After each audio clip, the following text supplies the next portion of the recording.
You've seen from our recent videos where we talk about AI and artificial intelligent agents enhancing customer jobs and not necessarily replacing them. Well, there's an article, a very controversial one that we'll pull to in a minute, and we'll post a link to it at the bottom of the video, where a company, Vodafone, a technology company, has used chatbots and artificial intelligence agents to drastically cut their workforce. And there's also a part of the article that talks about how AI chatbots have failed, right? So here's Vodafone Technology is helping it cut jobs, which for business enterprise might seem like a good thing. You cut overhead, you cut labor cost, and it's use robotic process automation to automate back office tasks like data entry. As a result, it says Vodafone has said in the first half it laid off 900 people.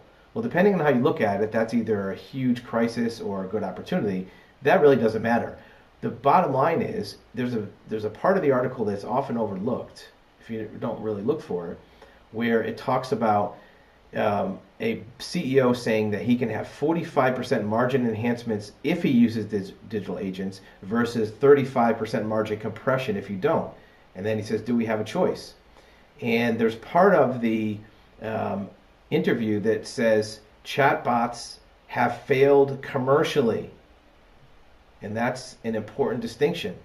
And when we look further at the article and at the research, we found that unmanaged chatbots have failed, while managed AI has been a success. And what that means is, if you're going to put artificial intelligence in your company, don't use it to try to replace an employee. Use it as an extension of that employee, where one good employee can manage 4 or 5 of these resources. We've talked about this before. You've seen it in our videos.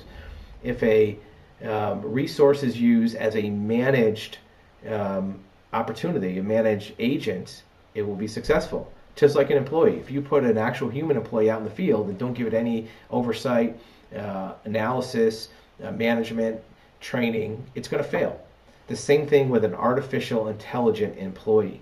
That's an agent that needs to be overseen. Now, the good news is it can be overseen and managed by a lower level staff. You don't have to have CEOs or executive level overseeing these AI agents. You can have an existing staffer, even at the data entry level, overseeing 5 or 6 chatbots or artificial agents to give you the results of 4 or 5 people with only 1 paid employee. So the 2 messages from this article, that it's a failure and that it helped get rid of 900 jobs, is a good way to determine the successful deployment of AI in your company versus just putting it out there and allow it to be a disaster when your competitors might be using the managed model and getting better results.